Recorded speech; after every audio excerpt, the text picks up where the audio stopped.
High friends welcome back to my channel नेनंडी मी सुहारिका भाग्याला मरो కొత్త రెసిపీ తోటి మీ ముందుకు వచ్చేసాను।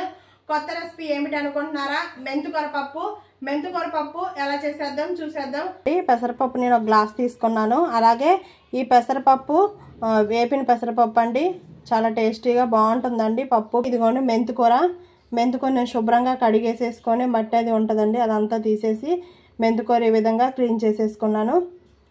అలాగే చింతపండు అండి, కొంచెం చింతపండు, ఒక చిటికెడు అంతా। ఈ చింతపండు కూడా, ఉల్లిపాయలు, పచ్చిమిర్చి అండి, అలాగే ఇగో టమాటాలండి। టమాటాలు నేనైతే ఒక 2 తీసుకున్నానండి। ఈ విధంగా సన్నగా కట్ చేసి పెట్టేసుకున్నాను। స్టవ్ వెలిగించేసుకొని కుక్కర్ పెట్టుకున్న తర్వాత 1 టేబుల్ స్పూన్ ఆయిల్ యాడ్ చేసేసుకోండి। ఆయిల్ యాడ్ చేసుకున్న తర్వాత మనం ముందుగానే సన్నగా కట్ చేసి పెట్టుకున్న ఉల్లిపాయ, పచ్చిమిర్చి కూడా ఆయిల్లోనే యాడ్ చేసుకొని మొత్తం అంతా మిక్స్ చేసేసుకోండి। ఇలా మిక్స్ చేసుకున్న తర్వాత 1/2 టేబుల్ స్పూన్ పసుపు కూడా యాడ్ చేసేసుకోండి। మెంతికూర అండి, మెంతికూర నేనైతే ఒక 3 కట్టలు తీసుకున్నాను। శుభ్రంగా కడిగి పెట్టేసుకొని మెంతికూరని చాలా ఎక్కువ మట్టి అది డస్ట్ అనేది ఉంటుందండి, నీట్గా వాష్ చేసేసుకొని ఈ విధంగా మెంతికూర కూడా అందులో యాడ్ చేసుకొని మొత్తం అంతా ఫ్రై చేసేసుకోండి। అలాగే పెసరపప్పు నేనైతే 1 అవర్ ముందు నానబెట్టేసుకున్నానండి, ఏపిన పెసరపప్పు।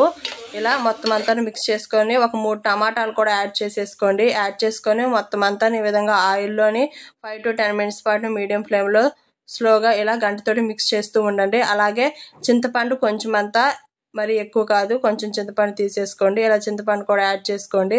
అలాగే 1 టేబుల్ స్పూన్ సాల్ట్ యాడ్ చేసుకోండి। అలాగే 1 టేబుల్ స్పూన్ కారం కూడా యాడ్ చేసుకొని మొత్తం అంతా కూడా ఇలా ఈ విధంగా మిక్స్ చేసేసుకోండి। ఇలా మిక్స్ చేసుకున్న తర్వాత మొత్తం అంతాను 5 to 10 మినిట్స్ పాటు మీడియం ఫ్లేమ్లో మూత పెట్టేసుకోండి।